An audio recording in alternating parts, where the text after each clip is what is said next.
Eu sempre volto, eu estou de volta aqui, meus amigos, vocês estão bem? Espero que todos estejam bem. Estamos aqui estudando para o concurso de escrevente técnico judiciário do Tribunal de Justiça de São Paulo, Direito Constitucional. A gente ainda está no artigo 5º, estamos finalizando já o artigo 5º, imagino que a gente precise de mais alguns vídeos apenas para a gente terminar o artigo 5º, depois a gente vai entrar na sequência em tantos outros assuntos aqui do Direito Constitucional ainda para o concurso de escrevente. Estamos no inciso LV 55, hein? Do artigo 5º da Constituição. Ó, antes disso, você sabe que eu tenho lá a turma de exercícios, você já ouviu isso 1 milhão de vezes aqui no canal, mas eu sempre reforço R$10 por mês, se você quiser entrar. Se você também quiser acesso ao conteúdo que já foi feito, você paga R$10 para cada um dos meses anteriores. Recomendo, inclusive, que você faça dessa forma, para você não pegar o bonde andando, né? Acho interessante que você faça isso. Mas você é livre se você quiser entrar e experimentar um mês apenas, também você tem o direito, você é livre. Inclusive, o objetivo de eu criar um canal aqui no YouTube é exatamente para isso, para mostrar que você é livre, você pode aprender do jeito que você quiser. E ó, aqui é melhor, hein? Aqui é melhor. Eu não sei com quem você está estudando aí, mas tem muito picareta por aí. Não vou nem dizer nomes, mas tem muita gente ruim aí, hein? Nossa, é muito complicado. A pessoa complica cada coisa que é fácil ou transforma aquilo que é fácil numa coisa difícil. Ó, a função do professor é desenrolar sua vida, tá? É facilitar sua vida. A ideia de ter um professor é exatamente para isso, tá? Então, se você quiser entrar na turma de exercícios, tem aqui o meu número de WhatsApp aqui embaixo. Vamos lá, artigo 5º, inciso 55, aos litigantes em processo judicial ou administrativo e aos acusados em geral, são assegurados o contraditório e ampla defesa com os meios e recursos a ela inerentes. Então vamos lá. Aos litigantes em processo judicial ou administrativo e aos acusados em geral são assegurados o contraditório e ampla defesa com os meios e recursos a ela inerentes. Então olha só, litigantes é quem está em um processo, tá? Quem está em um processo. Você lembra disso, né? Quem que está num processo? Autor e réu, tá? Então, autor e réu. Essas pessoas, elas estão asseguradas a essas pessoas o quê? O contraditório e ampla defesa. Então, contraditório o que que é? É o direito de falar contra o que foi falado contra mim. Então isso é o contraditório, tá? Então eu tenho o direito de falar contra aquilo que foi falado contra mim. Direito de rebater as alegações contra mim. Isso é contraditório. Então são assegurados o contraditório e ampla defesa. Ampla defesa significa possibilidade de exercer a defesa da melhor forma possível. Tá? Então, aos litigantes, então quem está num processo, ou seja, autor e réu, tanto um processo judicial, ou seja, um processo no Poder Judiciário, ou ainda um processo administrativo, então um processo dentro das repartições públicas. Tá? Então, aos litigantes, ou seja, quem está num processo, então em processo judicial ou em processo administrativo, por exemplo, processo administrativo disciplinar.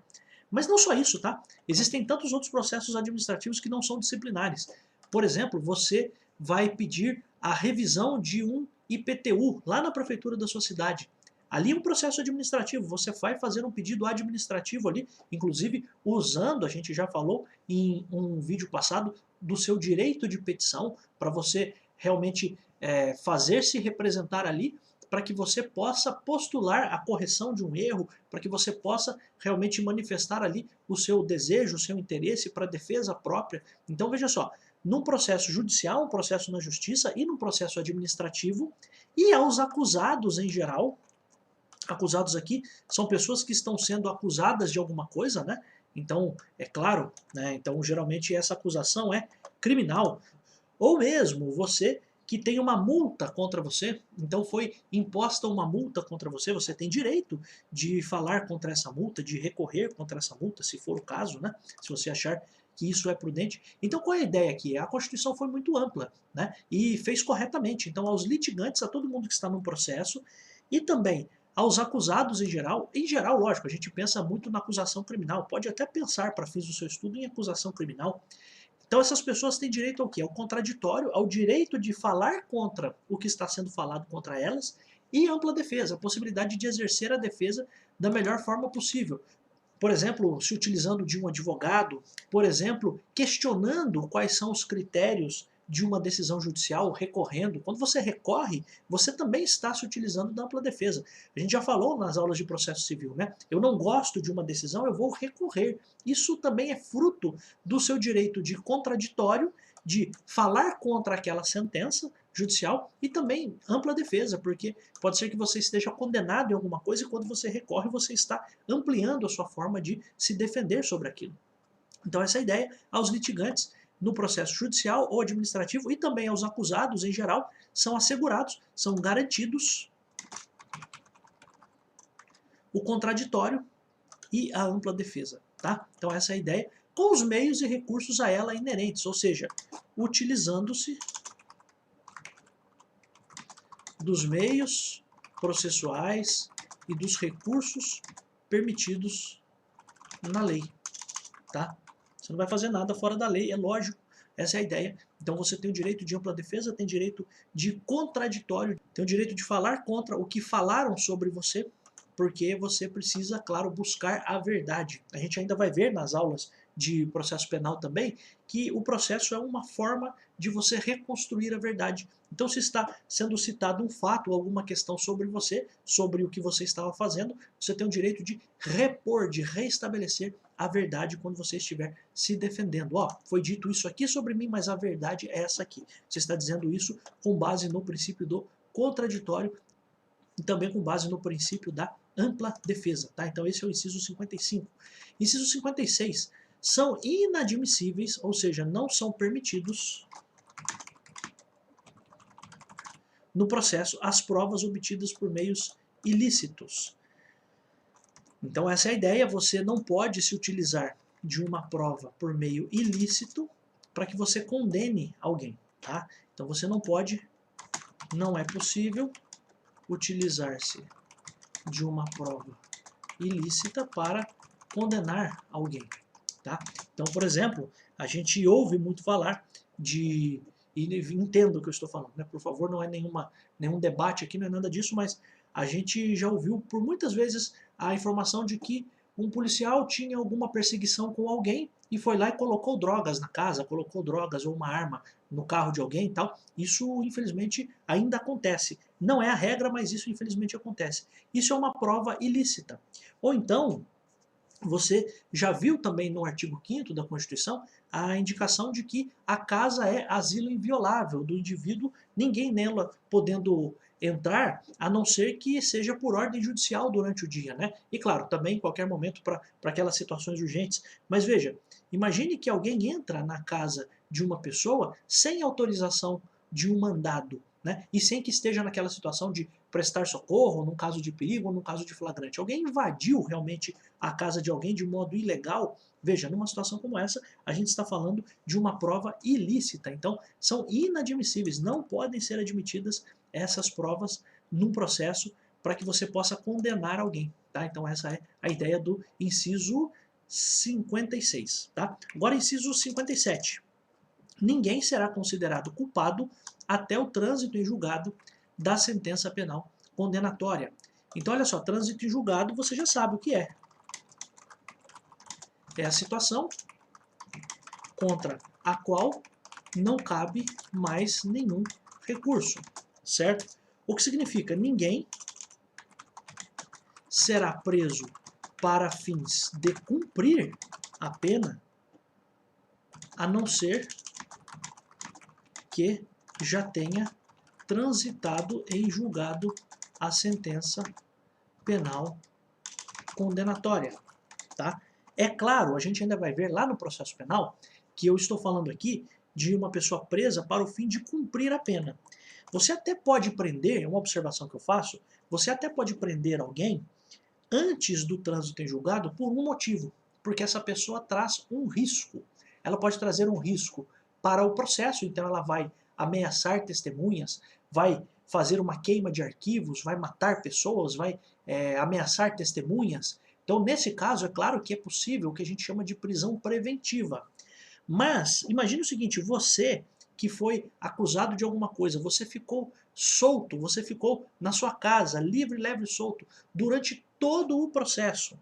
Quando é que você pode vir a ser preso? Você só vai ser preso quando houver o trânsito em julgado. Aquilo que a gente viu, até aí, de novo, né, por favor, aqui a ideia não é de forma nenhuma fazer qualquer apologia política e qualquer coisa relacionada a isso, mas veja só, se você lê esse inciso, sabe o que significa ninguém? É nenhuma pessoa. Será considerado culpado? Será considerado culpado.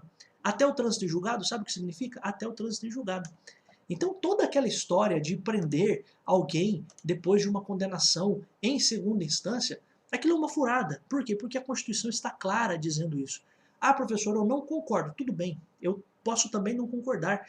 Pode ser que eu não concorde, eu não vou nem expor aqui a minha opinião pessoal. Mas a questão é a seguinte, dentro do que está na Constituição, a Constituição não permite que isso aconteça. Ninguém vai ser preso porque foi considerado culpado, a não ser que tenha ocorrido trânsito em julgado da sentença penal condenatória.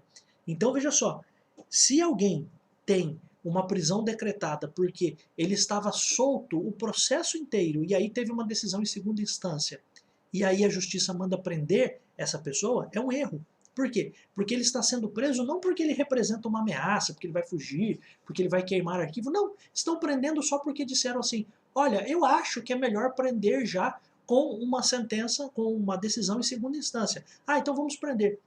Desculpa, está errado, não está na Constituição dessa forma. E veja, a gente precisa ter o zelo, precisa ter o cuidado de entender que a Constituição serve para os meus amigos e para os meus inimigos. Sabe por quê? Porque um dia pode ser que eu seja processado. Né? Então essa é a ideia. Ninguém vai ser considerado culpado até o trânsito em julgado da sentença penal condenatória, ou seja, até não caber mais nenhum recurso sobre aquela decisão, até não ser possível que você tenha qualquer outro recurso com relação àquela decisão. Antes disso, a pessoa não vai ser presa, ela só será presa se ela representar um perigo para o processo. Então, como eu falei para vocês, a gente até vai ver isso na aula de processo penal, sobre as hipóteses de você ter uma prisão preventiva.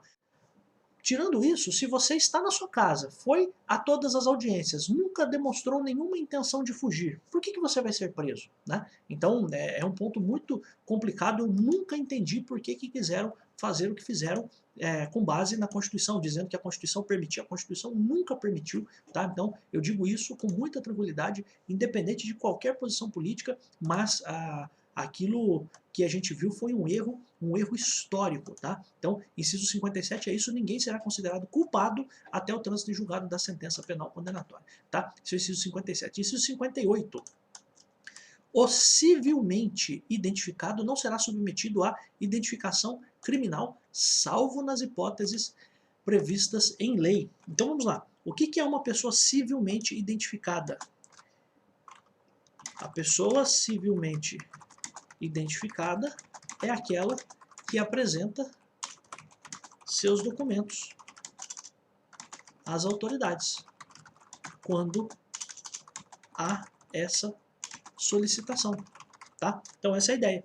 Então se você apresentou seus documentos às autoridades, à Polícia Civil, Polícia Militar, até mesmo se você estiver com uma barricada, por exemplo, do Exército em algum local, né? A gente teve no Rio recentemente aí aquela intervenção federal, se houver o pedido para que você se identifique, você tem que se identificar. Por quê? Porque se você não se identificar, você será conduzido a um distrito policial, e isso está na lei, e lá você será submetido a uma identificação criminal, que é um tanto quanto constrangedora, que é a coleta dos seus dados datiloscópicos. Então eles vão pegar todas as suas impressões digitais para tentar buscar no banco de impressões digitais quem é você.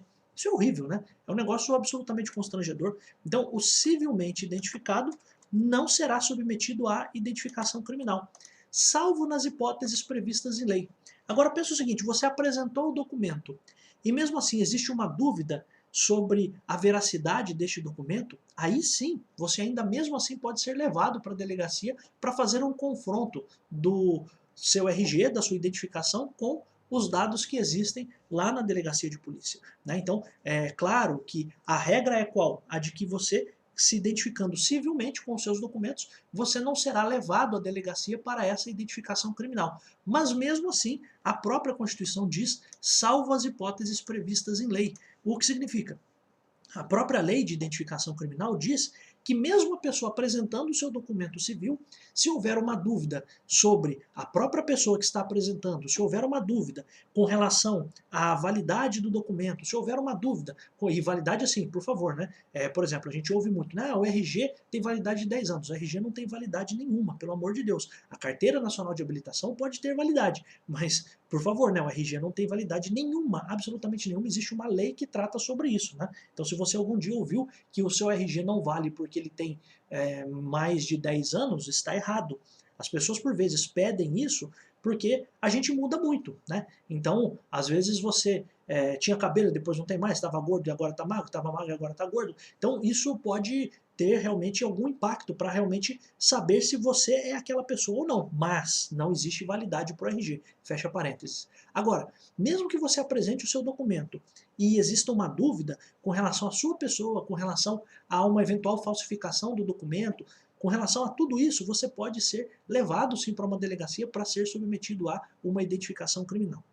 Então a regra é a de que você que está civilmente identificado não será submetido à identificação criminal, salvo se houver dúvidas, salvo se houver alguma suspeita de que você está com documento falso. Então, nessas situações que são as hipóteses previstas em lei, você ainda assim, mesmo estando civilmente identificado, poderá ser identificado criminalmente. Pergunta do concurso, ou afirmação do concurso, o civilmente identificado jamais será submetido à identificação criminal quando se identifique, quando apresente a sua identificação. Está falso. Por quê? Porque ainda assim é possível que você seja submetido a uma identificação criminal quando de fato houver essas dúvidas que eu descrevi aqui para você nessas hipóteses previstas em lei aqui. Então, isso é uma questão importante porque às vezes a questão do concurso pode versar exatamente sobre isso. Quem foi civilmente identificado nunca vai ser submetido à identificação criminal. É uma afirmação falsa. Por quê?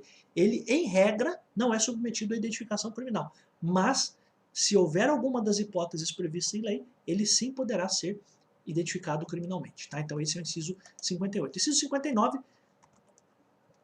Será admitida a ação privada nos crimes de ação pública se não for intentada no prazo legal. Ó, só para a gente não... A gente vai falar isso ainda em processo penal, né? Mas olha só. Ação pública aqui é a ação movida pelo Ministério Público quando existe um crime. Então, só para que você entenda qual que é essa dinâmica.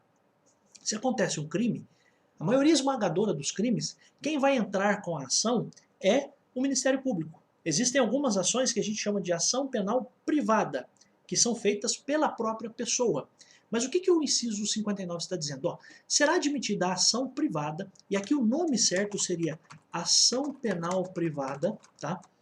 Nos crimes de ação pública, nos crimes de ação penal pública, movida, vou colocar ajuizado aqui, é melhor, né? Pelo Ministério Público. Se esta ação pública não for intentada aqui é ajuizada, protocolada, no prazo legal. Tá? Então qual é a ideia aqui do inciso 59? Ele diz o seguinte, ó, nos crimes em que for da atribuição do Ministério Público fazer o processo, processar alguém criminalmente, se o Ministério Público não fizer isso no prazo certo, você particular pode entrar com essa ação. Vou até colocar aqui. Se o Ministério Público, vou colocar MP, né? Se o MP não entrar com a ação criminal, entenda, ação penal pública ou ação pública contra uma pessoa no prazo legal, o próprio particular, claro que é a vítima do crime, ou sua família, né, mas entenda que o próprio particular poderá fazer isso no lugar do MP. Então é uma garantia que você tem. Porque imagine que você tem em algum lugar um Ministério Público, um promotor de justiça que não quer processar as pessoas, Porque por algum motivo ele pode ter, sei lá, ele pode estar segurando aquilo por algum motivo político, enfim, estou dando uma hipótese, né? A Constituição diz que se o Ministério Público não entrar com a ação no prazo certo, você como particular pode entrar com essa ação. Então você vai contratar um advogado e vai fazer isso no lugar do Ministério Público. Por quê? Porque a ideia qual que é? A ideia é que o Ministério Público ele é o responsável por processar criminalmente as pessoas.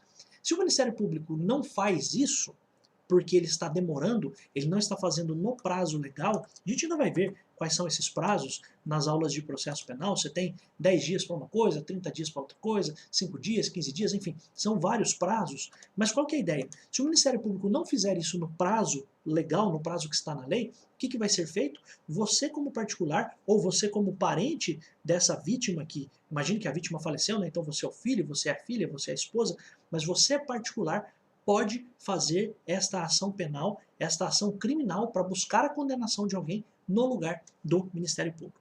Tá bom, meus amigos? A gente volta em tantos outros vídeos. Você sabe que eu tenho a turma de exercícios R$ 10 por mês. Eu tenho gostado muito de fazer a turma de exercícios, tenho recebido muitos feedbacks, muitos retornos positivos. As pessoas realmente têm gostado de como nós estamos fazendo isso. E eu quero convidar você a fazer parte dessa turma de exercícios. Eu tenho certeza de que você vai conseguir revisar os conteúdos que são trazidos para você aqui no canal, e é uma forma de você realmente estar se testando, estar em contato com a matéria, e você ainda de quebra ajuda esse Profis aqui com relação a toda essa produção de conteúdos que está sendo feita aqui. Meus amigos, você sabe, eu adoro estar aqui.